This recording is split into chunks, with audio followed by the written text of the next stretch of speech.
Get ready. Start.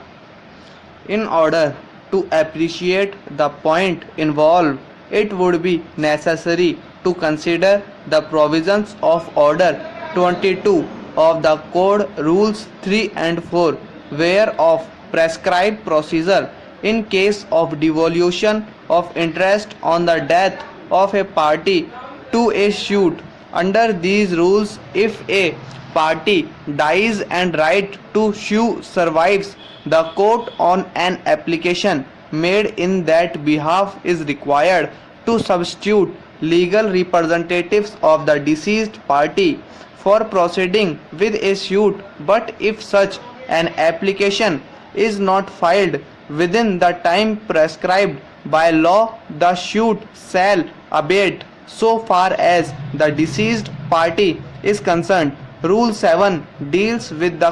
case of creation of an interest in a husband on marriage, and Rule 8 deals with the case of assignment on the insolvency of a plaintiff. Rule 10 provides for cases of assignment, creation and devolution of interest during the pendency of a suit other than those referred to in the foregoing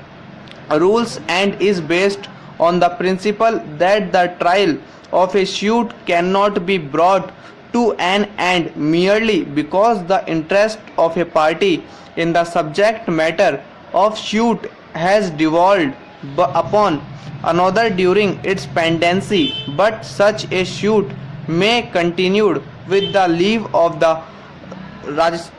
court by or against the person upon whom such interest has devolved.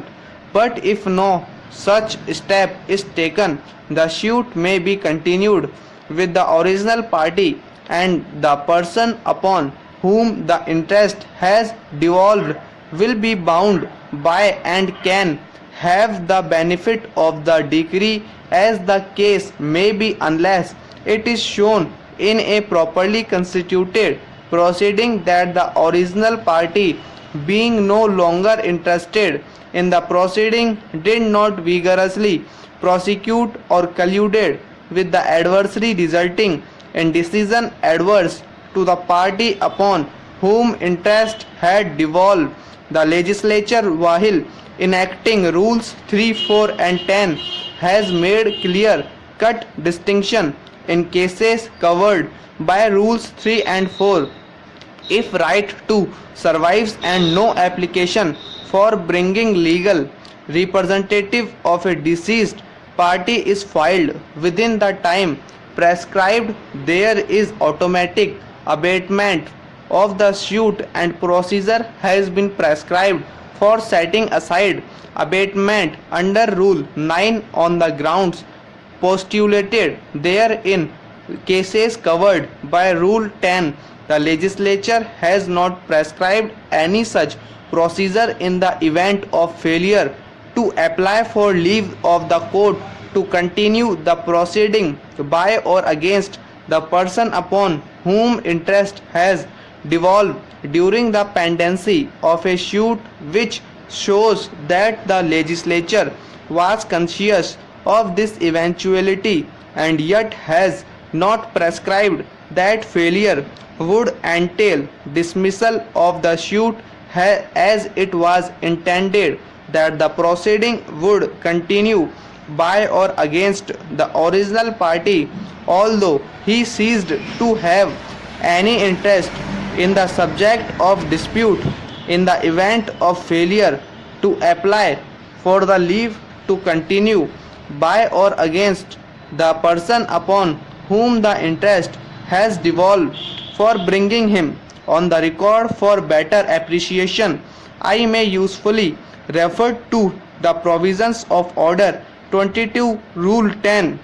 of the Code, which run thus: under Rule 10 Order 22 of the Code, when there has been a devolution of interest during the pendency of a suit, the suit may by leave of the court be continued by or against persons upon whom such interest has devolved, and this entitles the person has acquired an interest in the subject matter of the litigation by an assignment of creation or devolution of interest pendant lit or suitor or any other person interested to apply to the court for leave to continue the suit, but it does not follow that the obligatory upon them to do so. If a party does not ask for leave,